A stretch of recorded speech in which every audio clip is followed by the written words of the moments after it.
হে guys welcome back to my YouTube channel Himashree Gaulam সকলোকে পুনৰবাৰ স্বাগতম জনাইছোঁ আৰু আজি মই আপোনালোকক এটা দেখুৱাম এটা প্ৰশিক্ষণ কেন্দ্ৰৰ বিষয় য'ত নেকি আপোনালোকে কম খৰচত চিলাই শিকিব পাৰিব আৰু বহুতৰে ইচ্ছা থাকে চিলাই শিকাৰ কিন্তু পইচাৰ অভাৱত শিকিব নোৱাৰে আৰু বলক ময়ো তাত শিকি আছোঁ চিলাই আৰু বহুত কম খৰচত বলক গৈ থাকোঁ আপোনাক দেখুৱাম সকলোখিনি আপোনাক মই দেখুৱাই থাকিম আৰু তাত ক'ত কেনেকৈ কি কৰিব লাগিব বহুত জেগাত আছে আমাৰ সৌপথাটো আছে আৰু নাওজানতো আছে বাকি য'ত যাৰ ইচ্ছা তাতে শিকিব পাৰিব বহুতো ছোৱালী থাকে কিছুমানে সোনকালে স্কুল এৰি পিনি ঘৰত ইনে থাকে তেওঁলোকো ইয়াত আহি শিকিব পাৰিব কাৰণ মাত্ৰ 600 টকাতে 3 মহীয়া এটা কোৰ্স দিয়ে য'ত আপোনালোকে চিলাই শিকিব পাৰিব ইয়াত সকলোখিনি ফ্ৰী দিয়া হয় মেচিনৰ পৰা ধৰি কেচি কাপোৰ আদি সকলোখিনি দিয়া হয় আৰু ইয়াত এখন সাৰ্টিফিকেট দিয়া হ'ব 3 মাহ কোচিং কৰাৰ পিছত সেইখন সাৰ্টিফিকেটে আপোনালোকে চিলাই মেচিনৰ বাবে এপ্লাই কৰিব পাৰিব আৰু আমাৰ ছাৰ আছে সকলোখিনি আপোনালোকক বুজাই দিব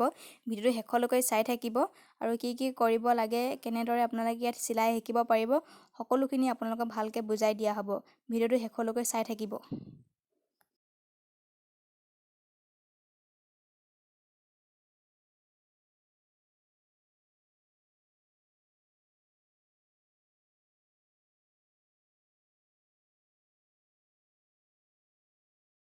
আৰু সকলোবোৰ ষ্টুডেণ্ট অহাৰ পিছত ইয়াত প্ৰাৰ্থনা কৰিব লাগে প্ৰাৰ্থনা কৰাৰ পিছত ফটো মাৰি দিব লাগিব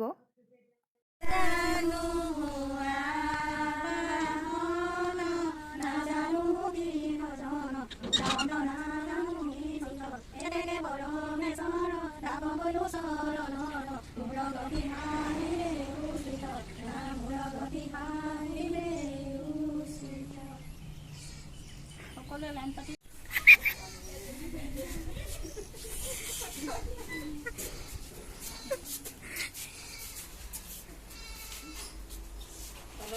और प्रथम अवस्था आছিলে মানে অল হাৰি বিদ্যালয়সকলে আছে এই বিদ্যালয়বিলাকৰ পাছতে আমাৰ শিক্ষা গাঁও ভূঞাই শিক্ষা দিছিলে আমাক চৌথা সঞ্চ আছিল চৌথা সঞ্চৰ পাছত ৰিয়াংঘাট অঞ্চল তাৰপিছত কুৰুঘাট অঞ্চল তাৰপিছত এই সংস্কৃত চলাৰ লগে লগে বিদ্যালয়ৰ পাছতে আমাৰ ইয়াত আহি একল আৰোগ্য যোজনা প্ৰকল্পৰ পাছত আহিলে একল গ্ৰামোত্থান ফাউণ্ডেশ্যন একল গ্ৰামোত্থান ফাউণ্ডেশ্যন প্ৰথম আমাৰ এই সৰুপথাৰ আমাৰ এই চেণ্টাৰটোৱে প্ৰথম হৈছে ইয়াত দুটা চেণ্টাৰ দিছিলে এটা বেতনিত আৰু এটা আমাৰ এই ৰেংমাই এই লোকেশ্যন যিটো লোকেশ্যন ৰেংমা সৰুপথাৰ গোলাঘাট আসাম ছাপৰ্টেড বাই SH দিনেশ সাহা তাৰমানে ইয়াত ব্যক্তিগত আমাৰ একল অভিযানৰ কাৰণে ব্যক্তিগত কোনোবা ডনেট থাকে সেই ডনাৰসকলে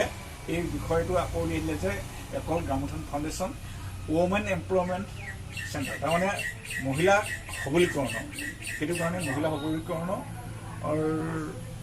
কাৰণে আমাৰ যিবিলাক গাঁৱৰ ভূঞে যিবিলাক মহিলা আছে সকলোকে কাটিং যিবিলাক চিলাই মেচিনৰ চিলাই আমাক প্ৰয়োজনীয় সাজবিলাক আমি নিজে ঘৰতে চিলাই কেনেকৈ ল'ব পাৰোঁ সেই উদ্দেশ্য লৈ গ্ৰামোত্থান ফাউণ্ডেশ্যনৰ এইটো আমাৰ চিলাই কেন্দ্ৰ দিলে চিলাই কেন্দ্ৰত আজি আমাৰ ইয়াত 22 চনৰ ডিচেম্বৰ মাহৰ পৰা আৰম্ভ হৈছে এতিয়া আমাৰ চাৰিটা বেষ্ট ইয়াৰ পৰা ওলাই গৈছে চাৰিটা বেষ্ট হ'ল আমি 3 মহীয়া কোৰ্ছ সেই 3 মহীয়া কোৰ্ছত ইয়াত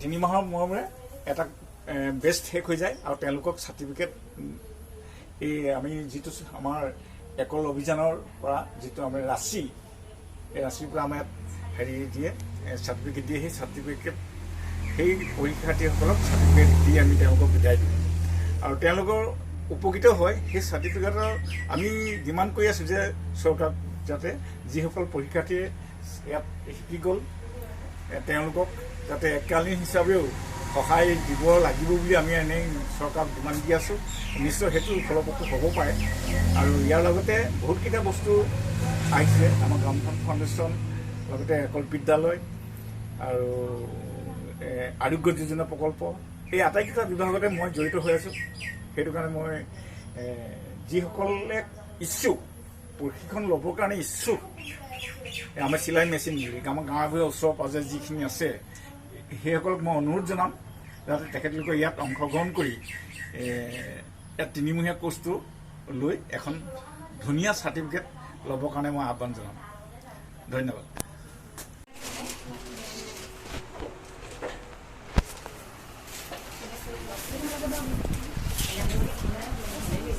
এইটোৱে আমাৰ চেণ্টাৰটো। ইয়াত দেখিছে নহয়, ষ্টুডেণ্টসকলে চিলোৱা ইয়াত এনেকৈ ওলমাই থোৱা হয়। এইফালে এয়া আমাৰ নিৰু বাইদেউ, তেওঁ ইয়াত কেনেকৈ কিদৰে জইন হ'ব লাগিব গোটেইখিনি বুজাই দিব। নমস্কাৰ, মোৰ নাম নিৰু শইকীয়া, মই 2 নং বন্ধকৰৰ হয়। ইয়াত আপোনালোকে 3 মাহ শিকিব পাৰিব। 3 মাহ শিকাৰ পিছত চাৰ্টিফিকেট দিব লাগিব। আপোনালোকৰ প্ৰথম জইন হ'বলৈ আধাৰ কাৰ্ড লাগিব, পাছপৰ্ট ফটো লাগিব আৰু এখন ফৰ্ম ফিল আপ কৰিব লাগিব। আপোনালোকে 3 মাহ শিকাৰ পিছত আপোনালোকৰ পৰীক্ষা হ'ব। পৰীক্ষা হোৱাৰ পিছত আপোনালোকে চাৰ্টিফিকেট পাব। সেই চাৰ্টিফিকেটখন আপোনাৰ দিল্লী ঝাৰখণ্ডৰ পৰা আহিব। আমাৰ ওমেন এমপ্লয়মেণ্ট চেণ্টাৰটোৰ মেইন হেড অফিচ হৈছে ঝাৰখণ্ড, দিল্লী। আপোনালোকে ইয়ালৈ আহক, আহি শিকক। সকলো আহিছে, আপোনালোকে নিশ্চয় দেখি পাইছে। 3 মাহতে আপোনালোকে সকলো ব্লাউজ, পেণ্ট, পেটিকোট সকলো শিকিব পাৰিব। আৰু ইয়াত আপোনালোকক সকলো সুবিধা দিয়া হৈছে, মেচিন, কেঁচি, কাগজ, কাপোৰ। আপোনালোকে মাত্ৰ এই চেণ্টাৰটোলৈ আহিব লাগে। আহি পেলাই আপোনালোকে শিকক আৰু নিজে আপোনালোকে স্বাৱলম্বী হওক, আনকো শিকাওক। আৰুনো মই কি ক'ম, ইয়াকে ক'ম। এই চেণ্টাৰটো শিকিব আহিলে আপোনালোকে চাৰ্টিফিকেটৰ কাৰণে 600 টকা লোৱা হয়, মাহে 200কৈ। কম খৰচতে আপোনালোকে শিকিব পাৰিব। আপোনালোকে টাউনলৈ গ'লে আপোনালোকে কমেও 1000 টকাৰ ওপৰত লাগিব। এযোৰ কাপোৰ চিলাব হ'লে আপোনালোকে 800 টকা লাগিব। কিন্তু ইয়াত আপোনালোকৰ বেছি নালাগে, মাত্ৰ 600 টকা। 600 টকা আপোনালোকে 3 মাহ শিকাৰ পিছত আকৌ শিকিব পাৰিব। আপোনালোকে আহি থাকিব পাৰিব। এয়া ষ্টুডেণ্ট যিবিলাক চিলাই, এইফালে নতুনকৈ কাটিব আজি।